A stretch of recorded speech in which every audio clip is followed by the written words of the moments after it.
Boa noite, irmãos. Eu sou o Jai Duarte, da Igreja Bíblica da Graça de São João Batista, Santa Catarina. Sou esposo da Marta, pai do Mateus, do Davi e da Sofia. Eu gosto sempre de começar as mensagens dizendo que é um privilégio, e eu me sinto privilegiado e honrado, de poder transmitir a palavra de Deus, seja para uma pessoa ou para várias pessoas. Então, muito mais hoje, estou me sentindo muito mais privilegiado de estar aqui. Gostaria de estar com cada um de vós, porém nós sabemos que essa pandemia não tem deixado e nós precisamos estar nos esforçando para poder fazer o que precisa ser feito para que a palavra de Deus seja divulgada e que a edificação dos irmãos seja feita. Então, hoje, o Senhor Jesus me inspirou a trazer uma mensagem de reflexão, de um pequeno termo, de um velho termo, mundano até, que diz assim, a fruta não cai longe do pé. A fruta não cai longe do pé. Querendo dizer assim, o cara foi um grosso, mas ele é filho de quem? Ele é filho daquela pessoa. Mas só podia, porque a fruta não cai longe do pé. Só podia ser filho daquele cara. Nesse sentido, irmãos. Então aqui hoje, na verdade, nós vamos falar sobre comportamentos adquiridos. Sobre comportamentos, claro, fora de padrão. Comportamentos que não são o ideal para um cristão. Comportamentos que na nossa vida carnal nós adquirimos. Comportamentos que nós fomos vendo em nossos pais e fomos adquirindo. Comportamentos que nós fomos olhando ao nosso redor e fomos adquirindo. Seja ele no meio social, seja ele na nossa família, seja ele onde for. E comportamentos tais que nós podemos ter vários exemplos, como o colérico, o nervoso, que nós acabamos de falar aqui agora, distúrbios comportamentais sexuais, como adultério, homossexualidade e várias outras situações. Podemos notar que muitas vezes há comportamentos de orgulho, mentira, vaidades, comportamentos de avareza, de ganância, comportamentos alcoolismo, droga, vício em jogos, enfim, vários tipos de comportamentos nocivos para a nossa vida e para a vida daqueles que nos rodeiam também. E, claro, o mundo enxerga esse padrão de comportamento, esses tipos de comportamento, ou tais comportamentos adquiridos, eles explicam muito bem. A ciência nos diz que muitas vezes esses comportamentos vêm porque estão no nosso DNA. Vamos dizer assim, há uma sequência de DNA que determina a quantidade de testosterona, por exemplo, no corpo das pessoas. Aquele que tem um nível acima do que é o equilíbrio, ele tende a ser mais violento, mais irritadiço, ira, enfim, ele tende a brigar mais com as pessoas, ele tende a ter um pouco mais de orgulho, ele tem algumas tendências a partir desse distúrbio hormonal. Ao contrário, se o hormônio testosterona, vamos dizer, é um pouco abaixo, isso falando num homem, ele pode ter uma tendência homossexual, ele pode ter menos pelo no corpo, uma voz mais fina e levar a certas situações que o levam à homossexualidade, por exemplo. E isso é a própria ciência que determina e diz para nós. E eu vejo algumas verdades nisso. Outra, a ciência, agora a social, nos diz que o meio na qual nós convivemos nos influenciam em nossos comportamentos. E eu também vejo verdade nisso. Agora eu quero trazer para um nível social, digamos assim, interno, porque esse nível social que eu falei antes abrange tudo, abrange o interno e o externo, porém agora eu quero trazer para o interno, para o meu pai e para minha mãe, para o meu avô e para minha avó, para o meu bisavô e para minha bisavó. Enfim, muitos comportamentos errados que nós temos, irmãos, muitas vezes nós adquirimos através dos nossos pais, através dos nossos avós, através da nossa descendência. Infelizmente isso acontece muito, irmãos. E nós podemos ver isto na Bíblia. Então eu quero pedir aos irmãos que abram as suas Bíblias em Gênesis, no capítulo 12. Nós vamos olhar que começa uma tendência pecaminosa e um comportamento errado através de uma pessoa e que vai seguir pela sua família de geração em geração. E eu quero que nós possamos pegar agora o Gênesis 12, no versículo 10. Ele diz assim, de 10 a 13, Gênesis 12, de 10 a 13. E havia fome naquela terra, e desceu Abraão ao Egito, para peregrinar ali, porquanto a fome era grande na terra. E aconteceu que, chegando ele para entrar no Egito, disse a Sarai, sua mulher: ora, bem sei que és mulher formosa e à vista. E será que, quando os egípcios te virem, dirão: esta é a sua mulher, e matar-me-ão? A mim e a ti te guardarão a vida. Dize, peço-te, que és minha irmã, para que me vá bem por tua causa e que viva a minha alma por amor de ti. E aqui, irmãos, nós vimos Abraão, aquele que foi levantado por Deus para ser o pai da fé, cometendo uma mentira. E aqui nós vamos ver que essa mentira, apesar de ser mentira, ela é uma meia mentira. Por quê? Porque Sara realmente é sua meia irmã. E aqui nós vimos que o medo de ser morto, de alguém fazer mal a ele, de ele perder a vida, abriu uma legalidade, abriu a oportunidade, e isso ele teve como um aval para quê? Para que ele pudesse contar essa meia mentirinha. Olha só, irmãos, isso é muito sério.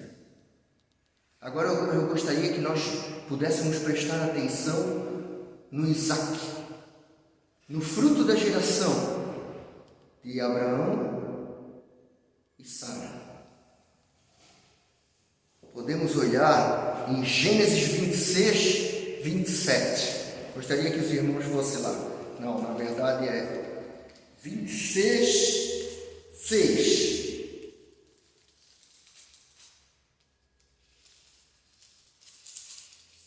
Gênesis 26, 6. Diz assim: assim habitou Isaque em Gerar, e perguntando-lhe os varões daquele lugar acerca de sua mulher, disse: é minha irmã. Porque temia dizer: é minha mulher, para que, porventura, dizia ele, me não matem os varões daquele lugar, por amor de Rebeca, porque era formosa à vista. Aqui nós vimos uma situação muito semelhante, irmãos, muito semelhante ali a Abraão. E a tendência dele foi a mesma de Abraão. Porém, aqui agora ele não contou meia mentira. Ele contou uma mentira completa. E aqui nós vimos o que então? Esse padrão sendo aperfeiçoado. Um padrão errado, um comportamento adquirido errado, sendo aperfeiçoado. Vejamos agora então o que a Bíblia diz da geração de Isaque. Isso vai estar em Gênesis 27. Gênesis 27 fala da geração e fala do nascimento de Isaque. e fala que Isaac teve os dois filhos tiveram o próprio Jacó já começou a nascendo, puxando o calcanhar do Esaú, e nós vimos aqui que nessa leitura que nós vamos fazer agora, que o Jacó surrupia uma posição que o irmão tinha. E aqui nós vamos ver no Gênesis 27, de 1 a 40, porém eu queria pegar o versículo 35 de base. E ele disse: veio teu irmão com sutileza, isso o Isaac falando para Esaú, e tomou a tua bênção. Então, junto com a sua mãe, Jacó produziu toda uma encenação para que a sua mentira pudesse ter um bom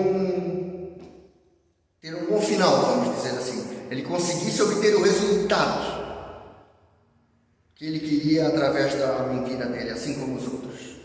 Então aqui a ganância trouxe uma mentira, e agora uma mentira inteira, muito bem arquitetada, muito bem planejada e muito bem evoluída.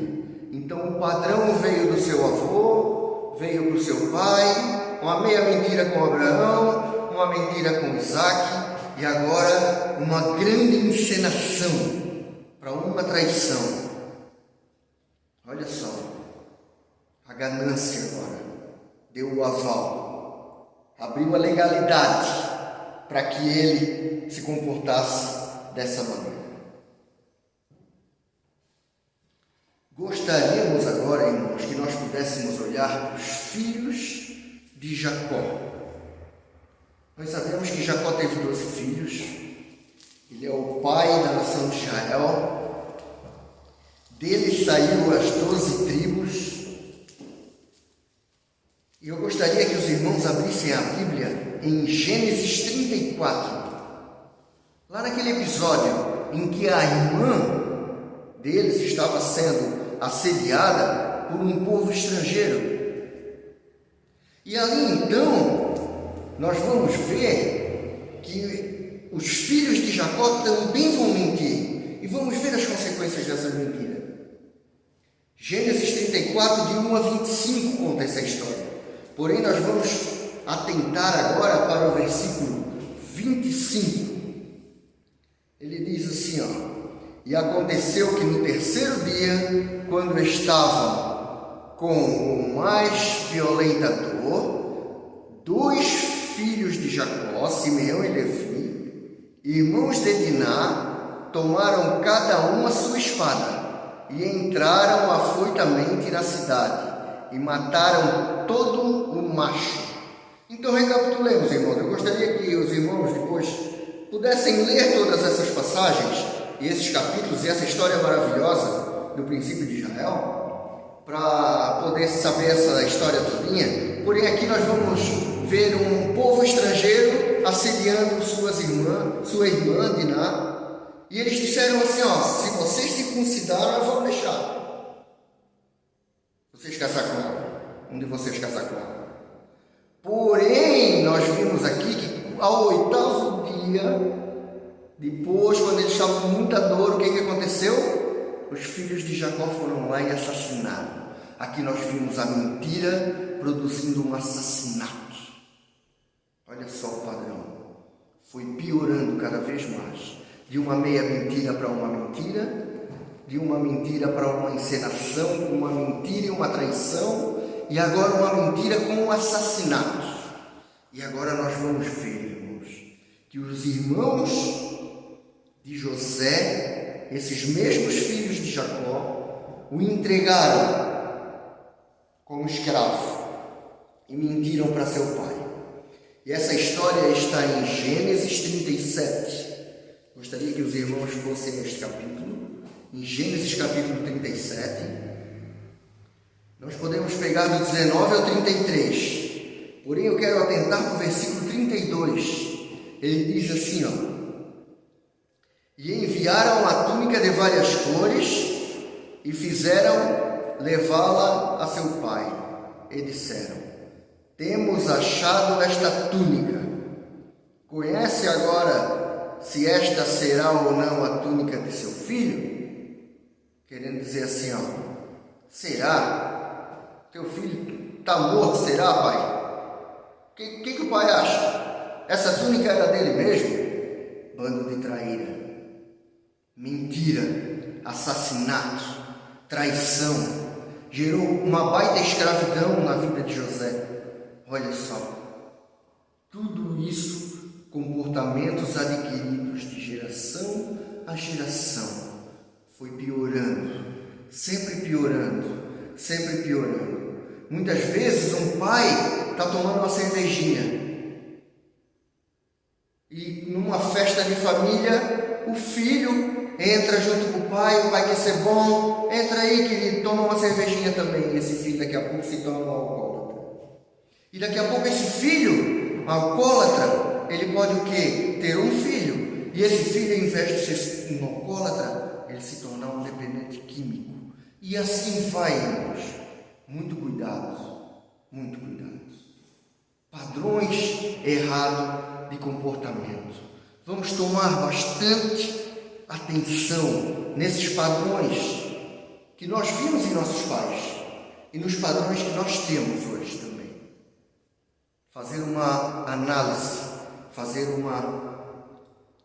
uma varredura na nossa mente, enxergar a nossa verdade, enxergar tudo isso à luz de Cristo. E falando em Cristo, há uma boa notícia nisso. Por quê? Porque nós vamos ver em seguida que José quebrou este padrão. Ele foi vítima desse padrão e ele podia ter continuado com esse padrão. Porém, ele quebrou esse padrão na família dele. E é aqui que entra o Evangelho. É aqui que entra a boa notícia. É aqui que a mensagem se torna doce, se torna edificante. Por quê? Porque nós vimos que em Atos 7, o Estevão, quando lembra de José, ele diz assim, o Senhor era com ele, o Senhor era com José. E o Senhor é com você, irmão. Vejamos agora o fruto do Senhor ser com José. Gênesis capítulo 46. Nós vimos que José foi enviado ao Egito como escravo pelos seus irmãos. Ele ficou preso. Ele foi chefe na casa do Potifar. Voltou a ser preso. Foi de volta chamado para poder decifrar um sonho do faraó, e ali ele foi levantado como governador do Egito, abaixo somente do faraó. E numa grande fome, enquanto José administrava a maior nação do mundo em poderio, seja militar ou financeiro, os irmãos dele apareceram lá. E após ele se mostrar para os irmãos, se revelar aos irmãos e de perdoar os irmãos, ele trouxe os irmãos para dentro do palácio. E aqui agora em Gênesis 46, nós vamos ver algo muito lindo mesmo. Então, por favor, irmãos, Gênesis 46, versículo 31 a 34. 31 diz assim, depois disse José a seus irmãos e à casa de seu pai, eu subirei e anunciarei a Faraó, e lhe direi, meus irmãos e a casa de meu pai, que estavam na terra de Canaã, vieram a mim, e os varões são pastores de ovelhas, porque são homens de gado, e trouxeram consigo as suas ovelhas, e as suas vacas, e tudo o que tem. Quando, pois, acontecer que o faraó chamar e disser, qual é o vosso negócio? Então direis: teus servos foram homens de gado desde a nossa mocidade até agora, tanto nós como os nossos pais, para que habiteis na terra de Gósen, porque todo o pastor de ovelhas é abominação para os egípcios. Então aqui, irmãos, nós vemos que ser pastor de ovelhas para os egípcios era abominação. Eles teriam uma enorme chance, a mesma chance que o Abraão teve de ser morto, a mesma chance que o Isaac teve de ser morto por causa de suas esposas. Eles teriam aqui, talvez, de ser morto, ou no mínimo, na melhor das hipóteses, serem evitados, serem rejeitados pelos egípcios e não terem lugar no Egito. Porém, aqui nós vimos que José decidiu quebrar o padrão. E mais, irmãos, ele influenciou aqueles na qual já estavam no padrão denegrido, degradado. Ele influenciou agora a ter comportamento correto, comportamento contrário àquele da mentira, falar a verdade. Irmãos, nós sabemos que José é uma figura, e para mim uma das melhores figuras de Cristo, pois ele acabou de se revelar aos irmãos, estando ele no poderio. Foi isso que o nosso Senhor Jesus Cristo fez, quando veio à terra, se revelou aos seus irmãos, se revelou aos do seu sangue, se revelou ao mundo, para poder nos libertar desses padrões errôneos, desses padrões erráticos. E isso é uma ótima notícia para nós. Nós sabemos que quando nós cremos no Evangelho, quando nós ouvimos o Evangelho, cremos nele, nós fomos selados com o Espírito Santo. O apóstolo Paulo nos diz em Efésios 1, 13 e 14. E com isso, irmãos, nós podemos ter a certeza que Deus é conosco. Deus é conosco. E Ele nos livrou de tudo isso, de todos os nossos pecados, de todos os nossos padrões errados. Quando nós ainda éramos inimigos, fracos, pecadores, Ele decidiu quebrar os padrões. Ele decidiu morrer na cruz por aquele que não prestava, por mim, por você, por cada um no mundo. Irmãos, prestemos muita atenção ao consumador da nossa fé, a Jesus Cristo. Irmãos, eu quero agora dizer e pedir que nós abrimos as nossas Bíblias na primeira carta de Pedro. Primeira carta de Pedro, capítulo 1, versículo 18, se não me engano. Versículo 18, ele diz assim, sabendo que não foi com coisas corruptíveis como prata e ouro, olha só, que fostes resgatados da vossa vã maneira de viver, que, por tradição, recebestes dos vossos pais, mas com o precioso sangue de Cristo, como de um cordeiro imaculado e incontaminado. Prata e ouro não valem nada perto do sangue de Cristo. Eu creio que cada um de nós sabemos disso. E apesar de Pedro estar falando aqui para os hebreus, para os judeus, eu estou aplicando isso aqui para a igreja. Por quê? Porque nós vimos que lá Abraão levou padrões erráticos para as gerações dele. E em José foi quebrado esse padrão. E hoje, irmãos, em Cristo, todos nós podemos quebrar esse padrão. que por tradição, que por olhar, copiar, nós ainda temos a tendência de repetir. E por que eu digo hoje isso, irmãos? Por que eu vim aqui trazer uma reflexão nesse sentido, irmãos? Porque eu sei que tem muito crente que ainda comete muitas situações que já devia ter desapegado e que ainda se esconde atrás desta máxima. Meu pai fazia isso, então eu também sou assim. Meu pai não amava minha mãe, então por isso que eu sou assim grosso com a minha mãe, com a minha esposa. Desculpa. A esposa, a minha mãe não respeitava o meu pai. Então a mulher diz, eu tive esse padrão da minha mãe, eu não consigo respeitar o meu marido porque eu tenho isso comigo, coisa. Irmãos, nós não precisamos ter comportamento errado com nenhum. Nós não precisamos ter distúrbios sexuais. Nós não precisamos ser viciados em nada nesse mundo. Nós não precisamos estar mais apegados a essa maldição, praticamente, trazida por nossos antepassados. Porque em Cristo nós somos sepultados.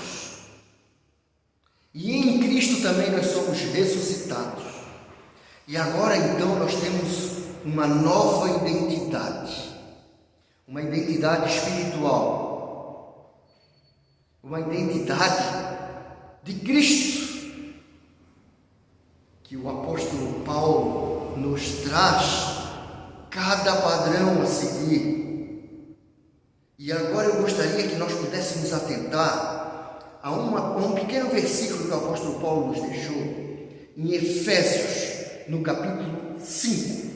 Por favor, irmãos, abram suas Bíblias.